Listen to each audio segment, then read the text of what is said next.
There is a woman standing behind the counter of a small hardware store in a town called Hamden, Ohio. It is the last week of July 2026. It is hot. The door of the store has been propped open for the breeze. A ceiling fan is turning slow, uneven circles overhead. In front of her on the counter is a pile of maroon ribbon and bags of coffee and jars of local honey and a stack of ceramic mugs, each one printed with the same sentence in dark letters. We stand together. We are Hamden, Ohio. She is tying the maroon ribbon around gift baskets, one after another, one after another. Her hands do not stop. The baskets are not for the children. The baskets are for the men who walked into that house, the paramedics, the volunteer firefighters, the sheriff's deputies, the child protective workers, the people who, on the afternoon of June 30th, put on their gloves and their boots and walked into what has since been called the Ohio House of Horrors and walked back out carrying kids in their arms. Her name is Melissa Hammond, and she has been crying for days, not because of what she saw, because of what she did not see. Melissa has been a teacher in this county for 23 years. 23 years. Think about that for a second. That is longer than some of the Siders' children have been alive. That is longer than most people stay in any job in America. She and her husband own Hammond Hardware. It is the kind of small-town store where you know most of the people who walk in by name, where you host a Christmas market in December because that is what small towns still do, where the kids come by on Halloween in cheap costumes and you slip them extra candy because you know their parents from church or from the school pickup line or from the parking lot at Dollar General. And in 23 years of teaching in this county and in all the years running that store, Melissa Hammond never once saw the Siders' children. Not one of them. Not the 18-year-old, not the 18-month-old, not the ones in between, not at the Christmas market, not on Halloween, not walking home from school, not at the grocery store, not at the gas station, not at a birthday party, not at any of the small, everyday places where a town sees itself. 16 kids in her town, and she never laid eyes on a single one of them. That is the thing that has broken her heart. That is the thing that had her crying at her kitchen table for 3 nights in a row before she could bring herself to open the store on Monday morning. Her words about it are simple. She said, and I want you to hear this exactly as she said it, if I had sensed something was wrong, even among adults, I would have done something. That is a woman who has spent her whole adult life in a classroom, who has been trained her whole career to spot the small signs that a child is not okay, and who is now sitting behind the counter of her family's store, trying to understand how 16 of them could disappear inside her own community. She did not do anything wrong, but she is haunted by the shape of what she did not see. And that particular kind of haunting is what this whole town is carrying right now. It is a haunting made of absence. Just a few streets over from Hammond Hardware, on the other side of the train tracks that cut through Hamden, there is a man named Gerald Martin. He lives in a trailer. He has lived in that trailer for 26 years. 26, almost as long as Melissa Hammond has been teaching.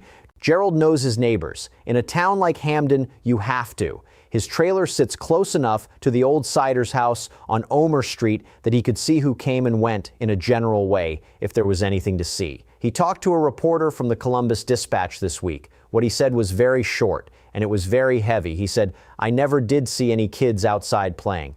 Now sit with that sentence for a second, because in a small Ohio town, in a place where people leave their front doors unlocked, in a place where kids ride bikes in the road because there are almost no cars, the absence of children in the yard is not normal. It is not something you overlook. It is something that would stand out. It should stand out, but it did not stand out enough. It did not raise a flag. It did not make Gerald pick up a phone. In a rural town where you assume the family across the tracks is just keeping to themselves, silence looks the same as privacy. That is one of the hardest lessons out of this whole case. In a place where everyone respects your right to keep to yourself, a family can hide in the open, not behind a fence, not behind a locked gate, just behind the ordinary politeness of a town that does not want to intrude, just behind the American idea that other people's business is other people's business. 26 years across the tracks. Never saw a kid outside. That is not one man missing something. That is a whole way of life that got weaponized against 16 children who needed somebody to notice.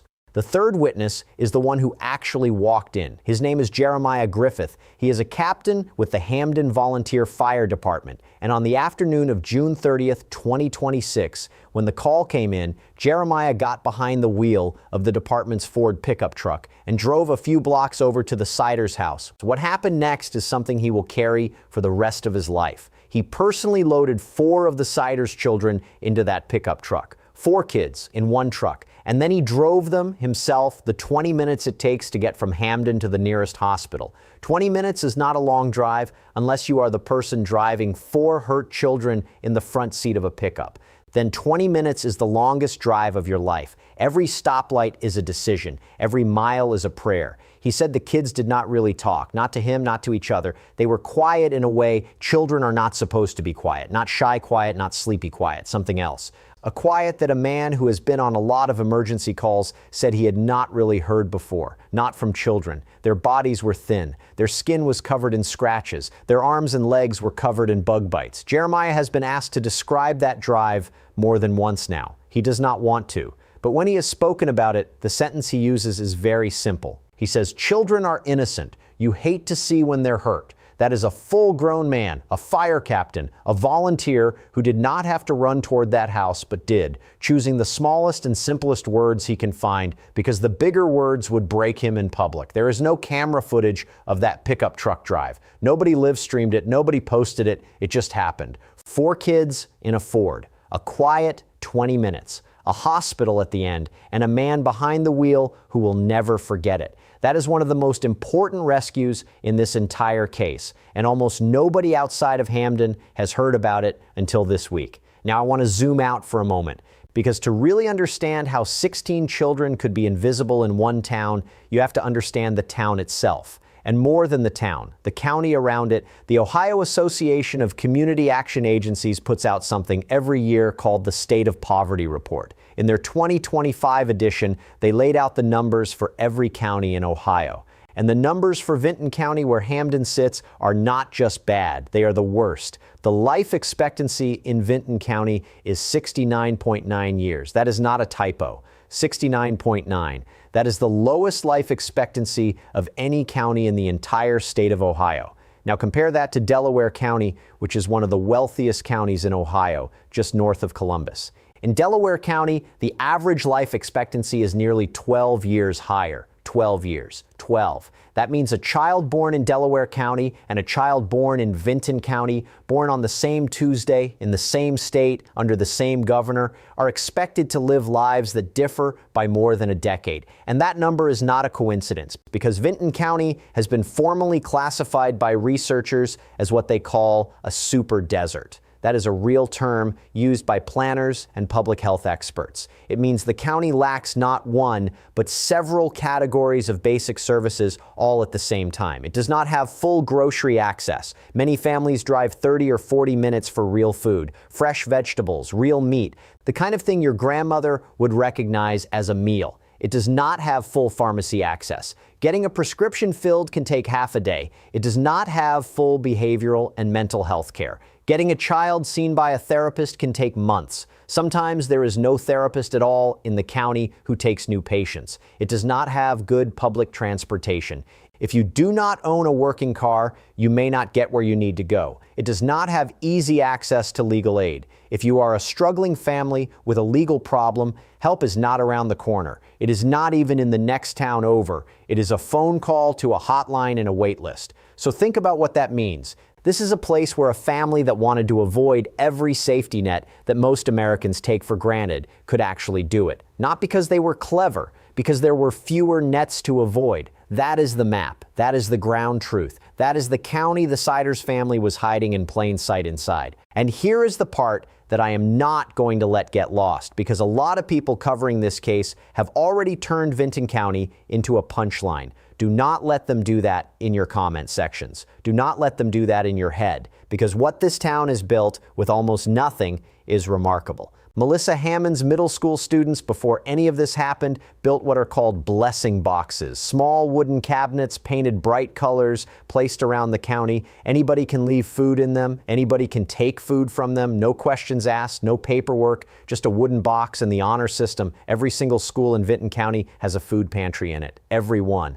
Because the teachers know that some of their students would not eat that weekend if they did not send home a bag on Friday afternoon. The clothing pantries operate the same way. If a kid grows out of a pair of shoes, there is a shelf. If a family cannot afford a winter coat, there is a rack. Nobody signs anything. Nobody has to prove they are poor enough to deserve help. You just walk in.